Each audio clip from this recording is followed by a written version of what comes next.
सर्वेभ्यो नमः। देववाणी संस्कृतम YouTube channel में आप सभी संस्कृत प्रेमियों का हार्दिक अभिनंदन है।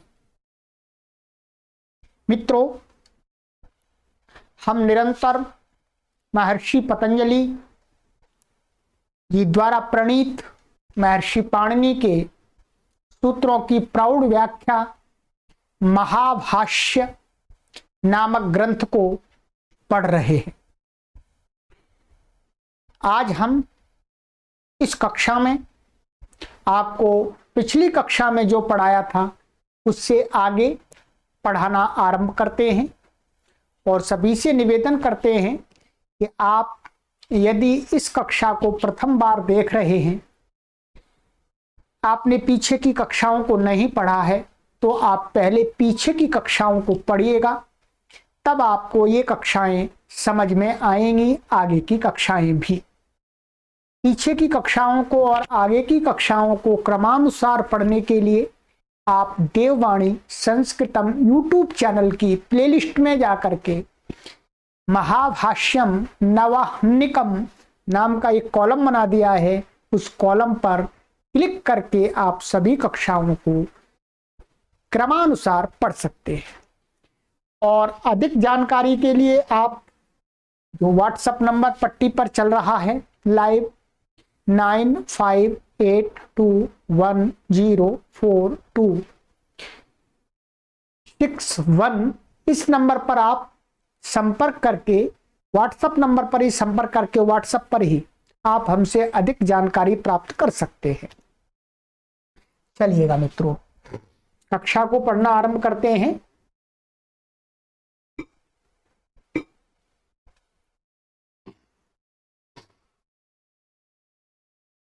गत कक्षा में मैंने आपको ये एक प्रयोजन पढ़ाया था। आपको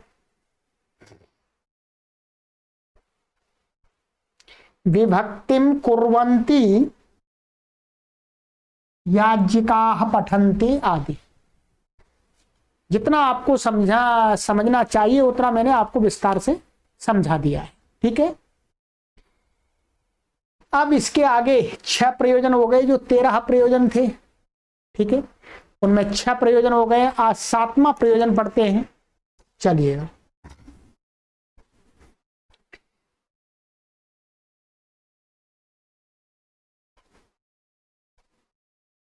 सातवां प्रयोजन ये है मित्रों,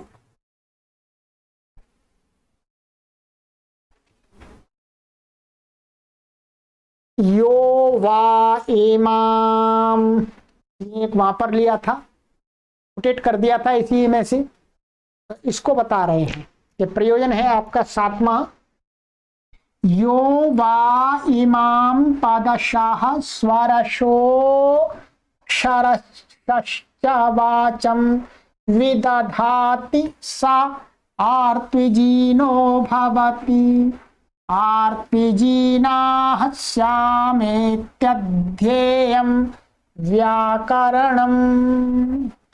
बहुत अच्छा बताया। वैसे कहते हैं कि यो माने जो व्यक्ति, वा माने निश्चित रूप से, इमाम इमाम माने इस वेद के मंत्रों को, वेद ऋचाओं को, मंत्रों को, ठीक है, अथवा संस्कृत वाणी को, पादशाह माने अलग अलग पद करना भी जानता है। स्वरशाह, स्वर माने कौन सा उदात्त है, कौन सा अनुदात्त है, कौन सा स्वरित है, ये भी जानता है। और अक्षरशाह, और अक्षरों को भी जानता है, अर्थात कौन सा, कितने, कौन कौन से स्वर हैं, कौन कौन से स्वर माने अच, ठीक है, जो वोवेल्स और कॉन्सोनेंट्स माने अक्षर, अक्षर क्या है, वर्ण को, वर्णों को भी जानता है, कितने वर्ण होते हैं।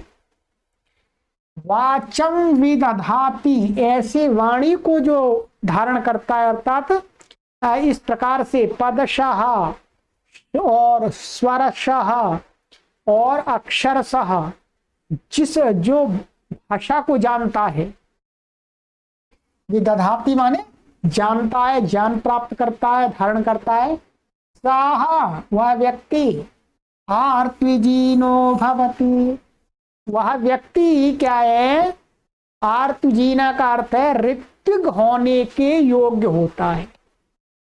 वही वास्तव में ऋत्विक हो सकता है। ऋत्विक माने यज्ञ में यज्ञ कराने वाले 4 प्रकार के लोग होते हैं। ऋत्विक होता है, ठीक है। तो ये आदि उसमें जो ऋत्विक होता है वो सबसे बड़ा होता है। तो उसके लिए कह रहे हैं कि जब व्यक्ति पदशाह, स्वरशाह और अक्षरशाह मंत्रों को जानता है कि इस मंत्र के अंदर कौन कौन से पद हैं और उन पदों में कौन कौन सा स्वर लगा हुआ है, ठीक है, और किस किस वर्ण के समीप में होने पर किस प्रकार से उच्चारण किया जाता है, ये सारी चीज जानता है, वही व्यक्ति ऋत्विक होने के योग्य होता है। उसी को हमें ऋत्विक बनाना चाहिए यज्ञ करवाने के। तो कहते हैं आर्तजीना श्यामा, हम ऋत्विक बनने के योग्य हो जाएं, हमें कोई यजमान ऋत्विक बना ले, हम किसी के यज्ञ कराने के योग्य हो जाएं। इसलिए कहा है इत्यध्येयं व्याकरणम, इसलिए भी व्याकरण को पढ़ना चाहिए। क्यों? क्योंकि आप व्याकरण नहीं जानते तो कैसे जानेंगे कि इस मंत्र में इतना पद है, कैसे जानेंगे आप? इतना शब्द है, समस्त पद होते हैं, उसके अंदर कितने कौन कौन से पद हैं, ये कैसे जानेंगे आप? आप कैसे जाने कौन सा अनुदात्त है, कौन सा स्वरित है, कौन सा उदात्त है? बार बार महर्षि पतंजलि जी इस बात को कहते हैं, तब मुझे बहुत दुख प्रतीत होता है, दुख खेद प्रतीत होता है कि जितने भी वेद पाठी बने हुए वर्तमान में घूम रहे हैं, जितने भी ज्यादा अधिकतर मान लीजिएगा 99.9% जो वेद पाठी हैं, वेद पाठी ध्यान दीजिएगा, जो वेद पाठी हैं, तो वेद के मंत्रों को कह रहे हैं कि हम सस्वर उच्चारण जानते हैं, सस्वर उच्चारण जानते हैं, सस्वर उच्चारण जानते हैं। पर उनको पूछिएगा इसमें ये कैसे उदात्त हो गया, कैसे अनुदात्त, आप कैसे बोल रहे हैं? कोई उत्तर नहीं। सही बोल रहे हैं, गलत बोल रहे हैं, कोई उन पर कोई उत्तर नहीं है। क्या उत्तर है? उत्तर उनका यही है, जी हम तो ऐसे सीख के आ गए। ऐसे नहीं सीखते। स्वर को जानने के लिए, स्वर सहित वेद को पढ़ने के लिए आपको व्याकरण पढ़ना ही पड़ेगा। ये बात ही महर्षि पतंजलि जी कह रहे हैं, कई बार कह दिए, पहले भी कह दिए, अभी भी कह रहे, फिर आगे भी कहेंगे, ठीक है, आगे भी कहेंगे। और जो वेद पाठी हैं, वेद पाठी समाज में अपने आप को ब्रह्मा से कम नहीं मान रहे, जबकि उनको वास्तव में बिल्कुल गलत उच्चारण करते हैं। मंत्र पाठ का जो स्वर जहां होना चाहिए उनको पता ही नहीं है, इसलिए बस जो सीख लिया गलत सही वही चल रहा है। परंतु सस्वर पाठ आप तभी सही कर सकते हैं जब आपने पहले व्याकरण को पढ़ा है। ये ध्यान कर लीजिएगा। चाहे आप कितना भी सस्वर पाठ चिल्लाते रहिएगा, पाप लगेगा, उसका पाप लगेगा। आप यदि कहते हैं हम वेद पाठी हैं, हम सस्वर पाठ कर रहे हैं, परंतु आपने व्याकरण पढ़ा नहीं है, पता है नहीं कि कौन से शब्द में कौन सा स्वर कैसे कहां पर होना चाहिए, तो पाप लगेगा। पुण्य कुछ भी नहीं होना, पुण्य कुछ भी नहीं होना, ठीक है। तो ध्यान रखिएगा कि हमारे जो पाठक हैं, दर्शक हैं, उनको मैं निवेदन कर सकता हूं, उनको निवेदन कर सकता हूं कि आप को कोई भी मिलता है और आपको यदि कहता है मैं वेद पाठी हूं, मैंने वेद सस्वर वेद जानता हूं, तो उसको पूछिएगा पहले क्या आपने व्याकरण पढ़ा है, क्या आपने व्याकरण पढ़ा है? वो उत्तर देता है नहीं, व्याकरण नहीं पढ़ा, तो कहिएगा कि आप सस्वर नहीं पढ़ सकते, आप स्वर सहित नहीं जान सकते, ठीक है। ये इसलिए मैं संदेश दे रहा हूं क्योंकि समाज में बहुत बड़ी भ्रांति पैदा कर दी लोगों ने, समाज में बहुत बड़ी भ्रांति पैदा कर दी। बिना परिश्रम किए ही अपने आप को लोग वेदों का प्रकांड विद्वान घोषित कर रहे हैं। ये गलत परंपरा। और आप देखेंगे कि सरकार के द्वारा भी उनको वेद के महान पंडित होने की उपाधि प्रदान की जाती है, जिनको व्याकरण का ज्ञान लेश मात्र भी नहीं है मित्र।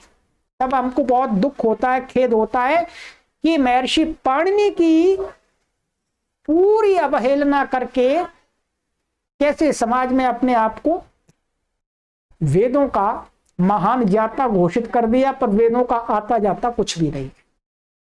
ठीक है, इसलिए हम कटु शब्दों में कहते हैं, कहेंगे, कटु शब्दों में कहेंगे। ठीक है, परिश्रम कीजिएगा, व्याकरण पढ़िएगा, सस्वर तब बोलिएगा। आप अधिकारी तभी बन सकते हैं वेद के मंत्रों के सस्वर पढ़ने के, जब आप व्याकरण पढ़ लेते हैं पहले। यदि व्याकरण नहीं पढ़ते हैं और आप यदि वेद का पाठ सस्वर सीखते हैं तो आप बिल्कुल भी नहीं सीख सकते हैं, और आप अधिकारी नहीं है, आप अनधिकारी है। आपकी जो चेष्टा है वो अनधिकार चेष्टा है, वो सही चेष्टा नहीं है। आप पुण्य की जगह पाप कमा रहे हैं। ये ऋषियों का संदेश है। महर्षि पतंजलि जी साफ कह रहे हैं कि जो व्यक्ति ऋत्विक बनना चाहता है उसको पदशः शब्दों का ज्ञान होना चाहिए, उसको स्वरशः स्वर उदात्त अनुदात्त स्वरित का ज्ञान होना चाहिए, और अक्षरशः कौन से अक्षर के बाद दूसरा जो वर्ण आता है उसका उच्चारण कैसे करना चाहिए, कौन से वर्ण का कैसे उच्चारण करना चाहिए, उसका स्थान प्रयत्न आदि सब जानना चाहिए। तो वही व्यक्ति वास्तव में क्या है, ऋत्विज बन सकता है। आर्त्विजीना माने ऋत्विक होने के योग्य है। हम भी ऋत्विक बने और यजमानों का सही यज्ञ करा सके, उनको भी पुण्य मिले, हमको भी पुण्य मिले। तो इसलिए कहते हैं महर्षि पतंजलि जी महाराज, बोलो इत्यध्येयं व्याकरणम, व्याकरण पढ़ना चाहिए। ठीक है, चलिएगा। जो समाज में बुराइयां पैदा हो गई हैं, जो गलत परंपराएं चालू कर दी हैं, संस्कारों की जगह कुसंस्कार पैदा कर दिए हैं, उसको दूर करना हमारा शिक्षक होने के नाते कर्तव्य है। हम एक शिक्षक हैं। शिक्षक का कर्तव्य होता है कि बुराई को हटाने का निरंतर प्रयास करे। शिक्षक महान होता है। आचार्य चाणक्य भी शिक्षक थे, उन्होंने समाज को सही दिशा देने का काम किया। तो हम एक अच्छे शिक्षक, सच्चे शिक्षक बनना चाहते हैं। हम किसी को भी भटकाना नहीं चाहते, अपने स्वार्थ के वशीभूत। हम समाज में कोई भी पाखंड, कोई भी अंधविश्वास फैलाने का कार्य कभी भी जीवन में नहीं करेंगे। ये हमारा संकल्प है, ये हमारा वचन है, प्रॉमिस से। चलिएगा मित्रों, आइएगा आगे चलते हैं। तो इसलिए भी कहते हैं कि हम अच्छे से ऋतु माने अच्छे ऋतु बने, इसलिए भी हमको व्याकरण पढ़ना चाहिए। ये आपको इन्होंने 7वां प्रयोजन गिना दिया। चलिए अब कहते हैं मित्रों,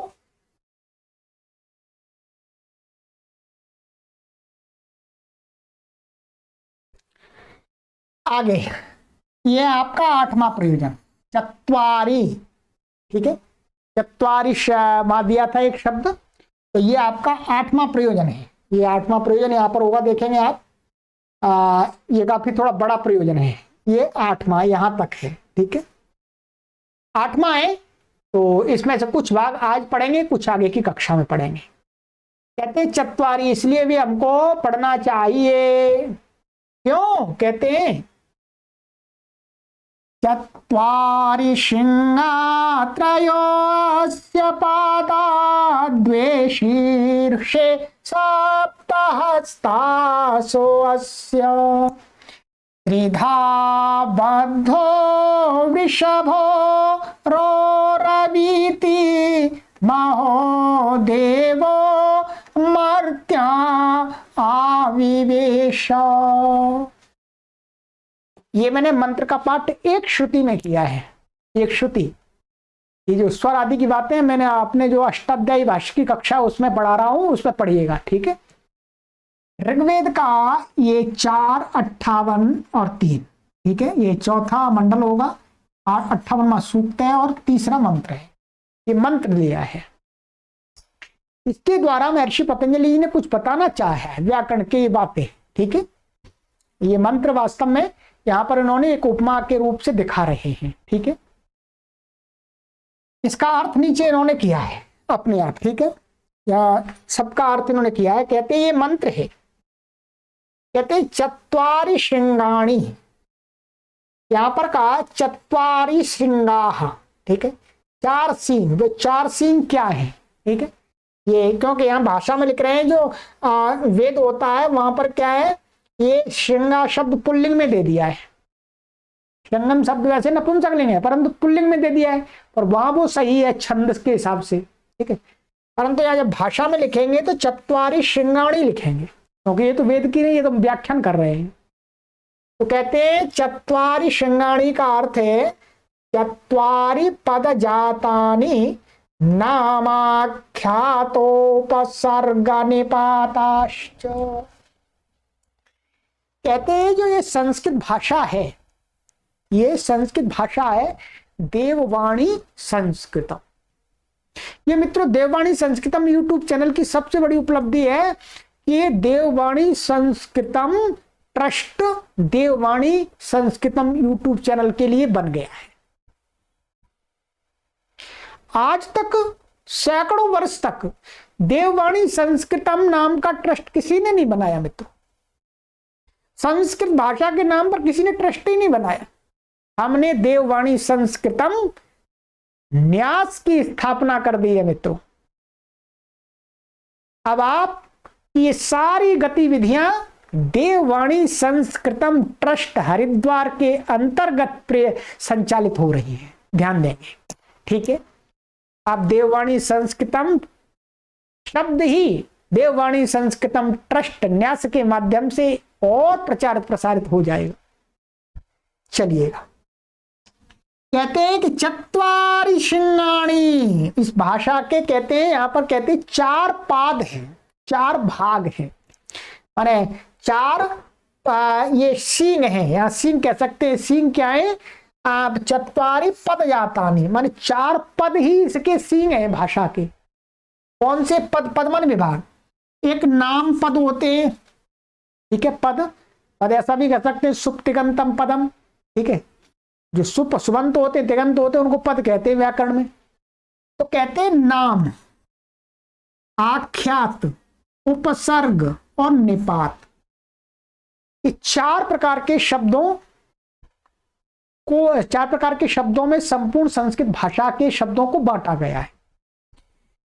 नाम शब्द है, नाम को, और एक आख्यात, आख्यात का अर्थ होता है तिगंत शब्द, क्या है तिगंत।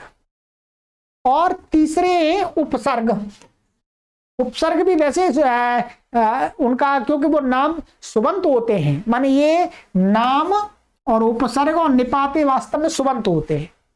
आख्यात ये आपके तिगंत होते हैं प्राय। तो ये 4 प्रकार के शब्द माने गए हैं और निरुक्तकार ने भी बताया है, ठीक। 4 प्रकार के शब्द हैं, ध्यान दीजिएगा। नाम शब्द हैं, आख्यात शब्द हैं, और उपसर्ग शब्द हैं, और निपात है। तो निपात आदि ये सारे यहां बताने की आवश्यकता नहीं है, क्योंकि ये तो जो प्रारंभिक व्याकरण में चीजें पढ़ाई जाती हैं, ठीक है। तो 4 प्रकार के शब्द हैं, नाम, आख्यात, उपसर्ग, निपात, ठीक है। ये ही भाषा के, संस्कृत भाषा के क्या है, 4 सींग हैं। और कहते हैं त्रयो अस्य पादाः, इस भाषा के 3 पाद माने 3 पैर हैं।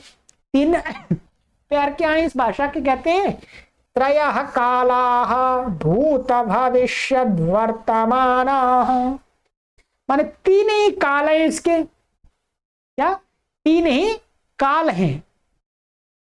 तीन काल इसके क्या है, तीन पैर है इसके। कौन कौन सा, भूतकाल, भविष्यकाल और वर्तमान काल, इसके भाषा के, संस्कृत भाषा के पैर है तीन। उपमा दे रहे हैं, द्वे शीर्षे, और दो इसके सिर हैं। कौन कौन से, कहते हैं द्वौ शब्दात्मानौ नित्यः कार्यश्च। ये जो शब्द है, शब्द के अपने दो हैं, दो प्रकार हैं, एक नित्य एक कार्य माने अनित्य। ये शब्द स्फोट रूप में नित्य है और ध्वनि रूप में अनित्य है। ये मैंने पहले पढ़ाया है महाभाष्य के अंदर। तो शब्द के अपने दो क्या स्वरूप है, नित्य माने स्फोट रूप में नित्य है और ध्वनि रूप में कार्य माने अनित्य है। कार्य शब्द का अर्थ है अनित्य, माने कार्य वो उत्पन्न होने वाला, जो उत्पन्न हुआ वो समाप्त हो जाता है। और जब स्फोट रूप में मान लेते हैं तो स्फोट क्या है, नित्य है। ठीक है, कहते हैं सप्तहस्तासो अस्य, यहां दिया सप्तहस्तासो अस्य, माने इसके भाषा के 7 हाथ हैं। 7 हाथ कौन से हैं इसके, देववाणी संस्कृतम भाषा के। कहते हैं सप्त विभक्तायाः, 7 विभक्तियां ही इसके 7 हाथ हैं जी। अब लोग सोचेंगे, लोग 7 हाथ कह दिए तो लोग कल्पना कर लेंगे 7 हाथ बना देंगे सरस्वती के। यहां तो क्या कहा जा रहा है, उपमा दी जा रही है। ठीक है, कि इसके जो 7 हाथ कौन से हैं, 7 विभक्तियां ही इसके हाथ हैं। अब विभक्ति तो आप जानते हैं, प्रथमा विभक्ति, द्वितीय विभक्ति, तृतीय विभक्ति, चतुर्थी, पंचमी, षष्ठी, सप्तमी। और त्रिधा बद्धा, कहते हैं 3 प्रकार से बंधा हुआ है। कौन बना हुआ है, ये शब्द, ये स्फोट, जो स्फोट है माने जो शब्द है, शब्द कह सकते हैं, वाणी कह सकते हैं। ठीक है, ये सब एक तरह से या घुमा फिरा के कह रहे हैं कि त्रिधा बद्धा, 3 प्रकार से बंधा हुआ है। कहते हैं त्रिषु स्थानेषु बद्धः उरसि कंठे शिरसीति। ये जो शब्द है ये 3 जगह से बना हुआ है। एक तो कहते हैं उरसी यहां पर, और या कंठ और सिर में, माने ये 3 स्थान बताए इसके। ये शब्द मुख्यतः यहां से उत्पन्न होके यहां और कंठ जान से संबंधित सिर में होता हुआ ये प्रकट होता है। ठीक है, तो कहते हैं ये 3 जगह पर बंधा हुआ है, ये 3 जगह में ही रहता है। ठीक है, वृषभः वर्षणात्, और क्या है, ये जो शब्द है, शब्द अब ध्यान दीजिएगा, अब ये जो शब्द आ रहा है वो स्फोट को कह रहे हैं। ठीक है, ये सारी बात स्फोट को लेकर के चल रही है। स्फोट कहिएगा, वाणी कहिएगा, शब्द कहिएगा, सब ये एक ही को कहने वाले हैं। और ये भी ध्यान रखेंगे, वैयाकरणों का वास्तव में जो स्फोट है वो एक तरह से ब्रह्म है। ठीक है, ब्रह्म है, ऐसा टीकाकारों ने निर्देश दिया है। ठीक है, तो कहते हैं कि वृषभः वर्षणात्, कि जो वृषभ माने उसको, स्फोट को वृषभ बोलते हैं, शब्द को वृषभ बोलते हैं, क्योंकि वर्षणात्, क्योंकि वो ज्ञान की वृष्टि करता है। शब्दों से ही तो ज्ञान की वृष्टि होती है।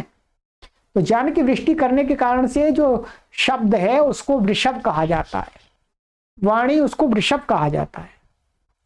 और कहते हैं रोरवीति शब्दम कारोति, यहाँ रोरवीति है, ये वृषभो रोरवीति, 3 स्थानों से बना हुआ वो शब्द कैव रोरवीति माने रोता है, रोता का शब्द करता है। या शब्द का अर्थ है ध्वनि करना। ठीक है, क्या करना, ध्वनि।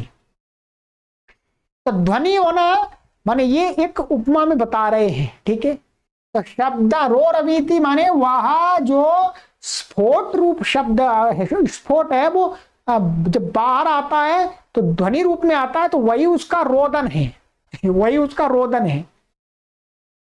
कहते हैं करोति,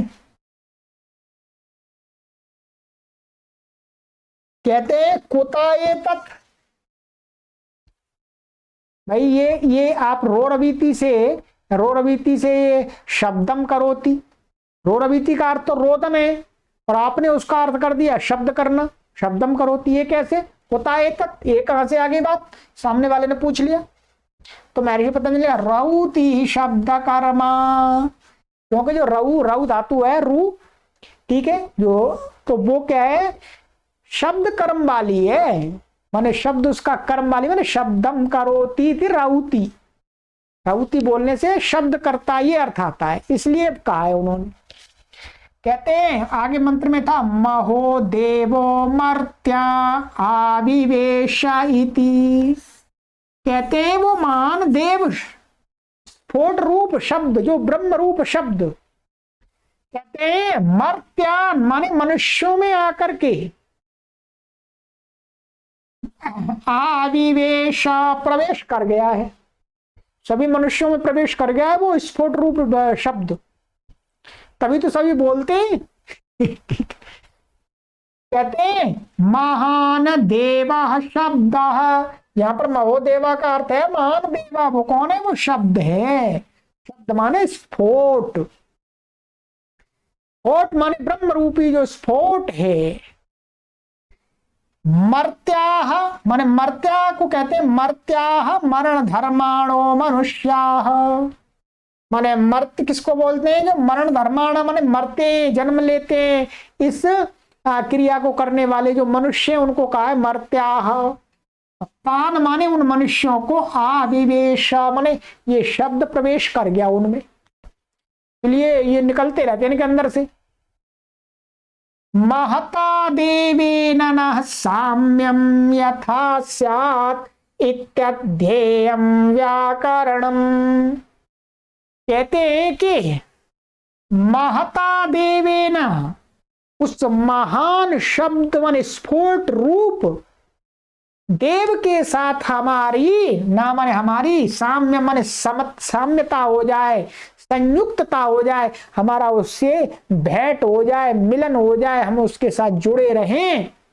इसलिए यथा जैसे स्यात्, जिस प्रकार से हो जाए, इति अध्येयं व्याकरणम, इसलिए हमें व्याकरण पढ़ना चाहिए। ये इस मंत्र का अर्थ किया है इन्होंने। कहते हैं वेद भी ऐसा ही कहता है कि व्याकरण पढ़ना चाहिए। जब तक आप शब्द को नहीं जानेंगे, स्फोट को नहीं जानेंगे, और स्फोट कैसे जानेंगे? व्याकरण से जानेंगे। और जब तक स्फोट को नहीं जाने, तो स्फोट के साथ माने उस ब्रह्म के साथ। ठीक है, ये ध्यान रखेंगे इस बात को कि व्याकरण में शब्द ज्ञान से ही ब्रह्म की प्राप्ति मानी गई है। वास्तव में स्फोट को ब्रह्म का स्वरूप ही यहां कहा गया है एक तरह से, ये मानिएगा।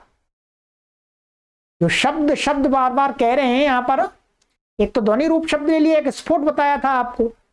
तो स्फोट मतलब वैयाकरणों का स्फोट ही ब्रह्म है। तो कहते हैं कि उस ब्रह्म के साथ यदि सानिध्य प्राप्त करना है, ब्रह्म का समीपता प्राप्त करनी है, तो आपको व्याकरण पढ़ना पड़ेगा। तो वैयाकरणों की जो समाधि है वो कैसे होगी? स्फोट को जानने से। बात वही है, जब आप शब्दों का ज्ञान करेंगे तभी तो स्फोट को जान पाएंगे, स्फोट माने ब्रह्म को तभी जान पाएंगे। तो ये इसका ये प्रयोजन है, अर्थात ये बता दिया प्रयोजन। इसलिए ये जो शब्द रूप है, इसकी ये सारी चीजें हमें जाननी चाहिए, इसलिए व्याकरण पढ़ना चाहिए। ये तो एक प्रकार के लोगों ने अर्थ किया। इसी मंत्र का कुछ दूसरे आचार्य,